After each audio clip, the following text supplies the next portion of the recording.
A special thank you to each of our subscribers who make this channel possible. Here's today's story.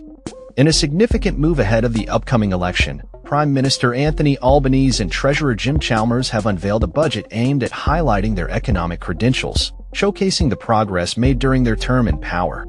Describing it as a budget for working Australians, Albanese is preparing to lead the country into a 5 to 6 week campaign before the May election. The budget, presented on Tuesday night, is expected to reveal a lower deficit than previously forecasted, with economists predicting it to fall closer to $40 billion in the red for the 2025-26 financial year, down from the $46.9 billion projected in December's mid-year update. According to Treasury figures, the national debt is forecasted to remain at $940 billion for the 2024-25 period, which is $6 billion higher than in last May's budget, and is expected to peak at 37% of GDP by 2029-30. This represents an improvement from the projections made before the 2022 election. Treasurer Chalmers emphasized the responsible management of the economy, stating, "In less than 3 years, we've turned 2 big Liberal deficits into 2 Labour surpluses, shrunk this year's deficit, and reduced Liberal Party debt by $177 billion. Chalmers further noted that the budget prioritizes responsible economic management, aiming to combat inflation and ease the cost of living for Australians. Finance Minister Katy Gallagher, who has managed to secure an additional $2.1 billion in savings this year, acknowledged that the budget remains under considerable pressure. The key areas of concern include health, defense, the National Disability Insurance Scheme, NDIS, aged care, and managing the national debt, although progress has been made in the latter 3 areas. Gallagher stated, "Where we've had upwards revisions, we've paid down debt, we've banked that, and we haven't spent it." During a caucus meeting in Canberra on Monday, the budget bills were approved, although members of Parliament were not provided with a detailed briefing on the contents.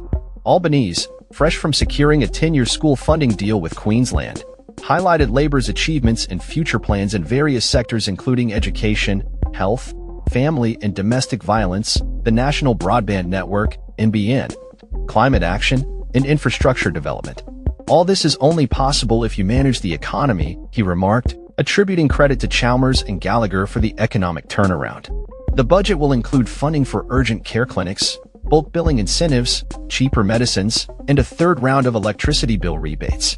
Albanese stated, "Tomorrow night will be a budget that delivers for working people.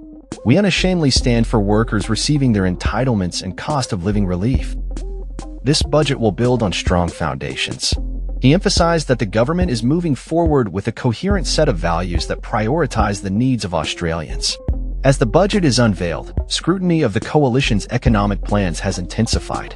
Opposition leader Peter Dutton has promised a significant announcement in his reply speech on Thursday. Nationals leader David Littleproud expressed that the opposition could not finalize its policies until they reviewed the government's budget documents.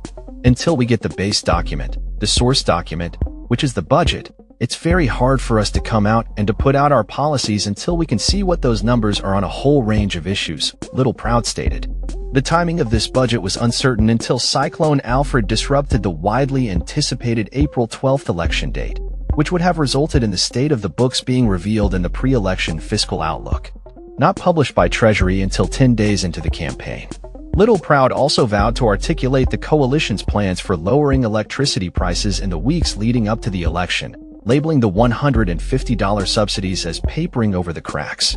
He indicated that flooding gas into the grid would be essential to provide Australians with hope for reducing energy bills and food costs. Energy policy expert Tony Wood from the Grattan Institute expressed skepticism about the feasibility of quickly increasing gas supply to the domestic market and questioned whether such actions would effectively lower electricity prices. He advocated for rebates or subsidies for household batteries as a more effective policy, as it could help address grid-wide issues stemming from the saturation of rooftop solar energy systems. Energy Minister Chris Bowen countered the coalition's claims, stating that the previous government's gas-led recovery approach had resulted in higher prices and tighter supply. If the coalition is not going to introduce a gas reservation, they need to reveal their secret plans to actually meet their pledge and bring down bills, Bowen stated, urging the opposition to clarify their energy policies in light of the current economic landscape. As the political landscape continues to evolve, the upcoming budget is set to play a crucial role in shaping the narrative leading into the election, with both parties gearing up for a battle over economic management and the future direction of the nation. That's all for this story. We upload videos every day covering many different subjects, so hit that subscribe button to stay informed. Thanks for watching.